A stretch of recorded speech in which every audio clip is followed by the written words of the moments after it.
देखिए, हम लोग एस के पांडे का नेतृत्व में पिछले 1 साल से कॉन्ट्रैक्टर वर्कर और हम लोग को परमानेंट वर्कर दोनों को बोनस का लेके हम लोग तैयारी कर रहे थे। कॉन्ट्रैक्टर पिछले जो जेबीसीसीआई मीटिंग हुआ था उसमें एस के पांडे जी एब्सेंट थे, लेकिन उस टाइम में जो कॉन्ट्रैक्टर वर्क का जो बोनस देने वाला जो ऑर्डर पास हुआ था उसमें माइनिंग एक्टिविटीज जो कॉन्ट्रैक्टर वर्कर्स करता है उसको थोड़ा जोड़ दिया गया था। तो हम लोग उस टाइम से कोलियरी मजदूर कांग्रेस इसका ऊपर में सारे कॉन्ट्रैक्टर वर्कर को ये बोनस का लाभ मिले, इसका लिए हम लोग रणनीति अपनाया।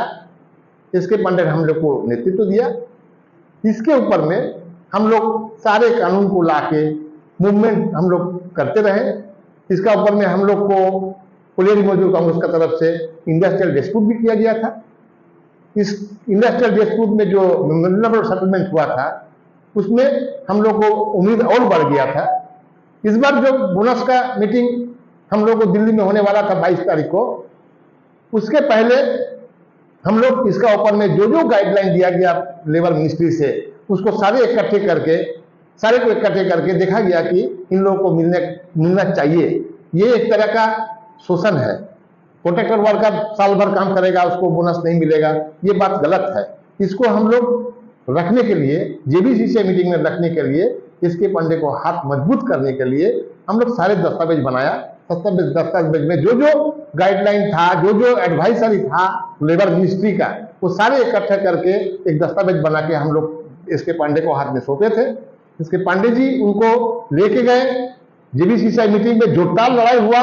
जोरदार लड़ाई होने के बाद में मैनेजमेंट मजबूर हो गया कि जो कॉन्ट्रैक्टर वर्कर माइनिंग में काम करता है उसको भी बोनस मिलेगा पीआईआर के थ्रू से, या तो फिर जो माइनिंग में काम नहीं करता है उसको बोनस एक्ट 1965 का तहत उन लोगों को बोनस दिया जाएगा। ये बात हम लोग को, ये जो जीत है हम लोगों को, ये बहुत बड़ा जीत है। अभी बात है क्या, हम लोग RI-1 में CMPDI RI-1 में इसको लेकर लड़ाई लड़ते हैं। इस लड़ाई में हम लोग को जो कॉन्ट्रैक्टर वर्कर है वो लोग बहुत धैर्य के साथ में इस लोग इसका इंतजार कर रहा था कि हम लोग को बोनस मिल जाएगा। लेकिन कल जो बात हो गया, कल हम लोगों को बोनस के लिए हम लोग बात करने आए थे तो इसमें परमानेंट वर्कर को भी बोनस नहीं दिया गया था, कॉन्ट्रैक्टर वर्कर को भी बोनस नहीं दिया जा रहा था। तो हम लोग को परमानेंट वर्कर के साथ में कॉन्ट्रैक्टर वर्कर बात करने के टाइम में परमानेंट वर्कर को कुछ देर बाद हम लोग को बोनस देने का अमल कर दिया गया। लेकिन यहाँ का जो मैनेजमेंट का है, कल हम लोग को कुछ मिला नहीं था, तो उसमें हमको HOD सिविल को मिला था। HOD सिविल से बात करने के बाद में हमको पता चला कि RI-1 CMPDI RI-1 मैनेजमेंट सोचता है कि इन लोग बोनस का हकदार नहीं है। ऐसे में उनसे बात हुआ, HOD सिविल से भी बात हुआ, वो सरासर इनकार कर दिया कि आप लोगों को बोनस नहीं मिलेगा, कानूनन आप लोगों को बोनस नहीं मिलेगा। जो बोनस एक्ट का जिक्र आप लोग कर रहे हैं वो बोनस एक्ट में है कि एक तो एस्टेब्लिशमेंट में अगर 20 से ज्यादा आदमी नहीं काम करता है, 20 से कम आदमी काम करता है तो उसको बोनस नहीं मिलेगा। इसके बाद में हम लोग को साथ में उन लोगों को कानूनन थोड़ा सा बहस हुआ। हम लोग दिखाया कि एस्टेब्लिशमेंट में 20 से ज्यादा आदमी काम करता है, CMPDI एस्टेब्लिशमेंट में 120 का है और ज्यादा कॉन्ट्रैक्टर वर्कर काम करता है, हम लोग को बोनस मिलना चाहिए। लेकिन HOD सिविल जिस तरह का हम लोग को नकार दिया बोनस को लेके, हम लोग को कॉन्ट्रैक्टर वर्कर बहुत दुखी है एवं बहुत गुस्से में भी है। वो हम लोग को दिवाली का पहले अगर हम लोग ये बोनस लेके चलेंगे, ये शोषण है, ये शोषण हम लोग RI-1 को करने नहीं देंगे। HOD सिविल जैसे बोला है कि हम लोग को बोनस नहीं दिया जाएगा, हम लोग हकदार नहीं है, वो हकदारी हम लोग दिखा देंगे। जरूरत होने से हम लोग भूख हड़ताल में जाएंगे। हम लोग दिवाली का पहले इसको मानना चाहते हैं। इसको अगर कंपनी क्लियर कर देगा, 3 तारीख को ऑफिस खुलेगा, 4 तारीख से हम लोग को फिर से आंदोलन होगा, कॉन्ट्रैक्चुअल वर्कर लेके आंदोलन होगा, हम लोग बोनस लेके चढ़ेंगे। हम लोग को ये बात हो गया। आपको सर्कुलर हम लोग आपको मीडिया में भी हम लोग सर्कुलर दिखा देंगे हैं कि बोनस एक्ट के तहत हम लोग को बोनस मिलना चाहिए। जो माइनिंग में काम करता है उसको भी मिलना चाहिए, उसको तो PLI मिलना चाहिए, और जो हम लोग को पब्लिक इंटेंसिव इंसेंटिव मिलना चाहिए जो माइनिंग काम करता है। और जो माइनिंग में नाम काम नहीं करता है जो कॉन्ट्रैक्टर का, उसको पेमेंट ऑफ बोनस एक्ट 1965 का तरह बोनस देने होगा। हमको ये लागू करने पड़ेगा। हम लोग 4 तारीख से जोरदार लड़ाई लड़ेंगे। HMS का बैनर तले रहेंगे, CMS का बैनर तले रहेंगे, CMC का बैनर तले रहेंगे, SK पांडे का नेतृत्व में रहेंगे। HMS जिंदाबाद, CMC जिंदाबाद। कल CMPDI RI-1 में कल हमने देखा सोशल मीडिया के द्वारा कि यहाँ पर ही सरकारी वर्कर और कॉन्ट्रैक्टर वर्कर यहाँ पर ही बोनस से लेके प्रदर्शन कर रहे थे। तो अभी तक आप लोगों का क्या मांग पूरा हुआ है इस विषय में?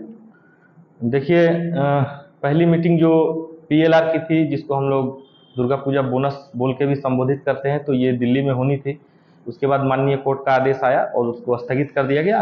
अगला आदेश जो था 25 तारीख को कोलकाता में बैठक हुई, जहां परमानेंट और कॉन्ट्रैक्चुअल वर्कर्स दोनों को लेकर बात हुई। परमानेंट वर्कर्स का था कि 26 तारीख तक पेमेंट उनको कर देना है। कॉन्ट्रैक्चुअल वर्कर्स का था कि दिवाली तक उनका जो भी PLI है या फिर जिस एक्ट के तहत आते हैं वो उनको उस हिसाब से भुगतान करना है। इसमें CMPDI के प्रबंधन ने लचरता दिखाई और बोनस करने में असफलता अपनी दिखाई, जिसकी वजह से CMC के बैनर के तले हम लोग CMPDI RI1 से एक आंदोलन शुरू किए और धरना पे बैठे, जिसको लेकर गहमागहमी हुई और देर रात 11 बजे बोनस का पेमेंट कर दिया गया परमानेंट वर्कर्स का। रहा सवाल कॉन्ट्रैक्चुअल वर्कर्स का, तो ये साल भर मेहनत करते हैं, इनका भी अधिकार है दिवाली तक इनको बोनस देने का जो वादा है। उसमें CMPDI RI1 प्रबंधन की तरफ से किसी अधिकारी ने हमारे जो organising secretary all India level पे हैं श्री साधन बनर्जी महाशय, उनको कहा कि ये बोनस एक्ट के तहत नहीं आते, इनको बोनस नहीं दिया जाएगा। तो अगर नहीं दिया जाएगा तो ये इसको प्रूफ करें, क्योंकि CMC HMS यही यूनियन है जो कि कॉन्ट्रैक्चुअल वर्कर्स को लेकर इतना आगे बढ़ी और पूरे कोल इंडिया में इनको पहचान दिलाई। यहाँ पे जब हमारे कोरोना काल में मोहम्मद नूरुद्दीन डेथ कर गए थे, उनको 15 लाख रुपए दिलाने वाली यही वर्क यूनियन है। तो हम लोग किस लेवल तक जा सकते हैं साधन बनर्जी के साथ श्री SK पांडे जी के नेतृत्व में, वो प्रबंधन को पहले से मालूम है। दुर्गा पूजा है, लगातार 4-5 दिनों की छुट्टी है, उसके बाद 3 या 4 तारीख से ये आंदोलन फिर से शुरू होगा।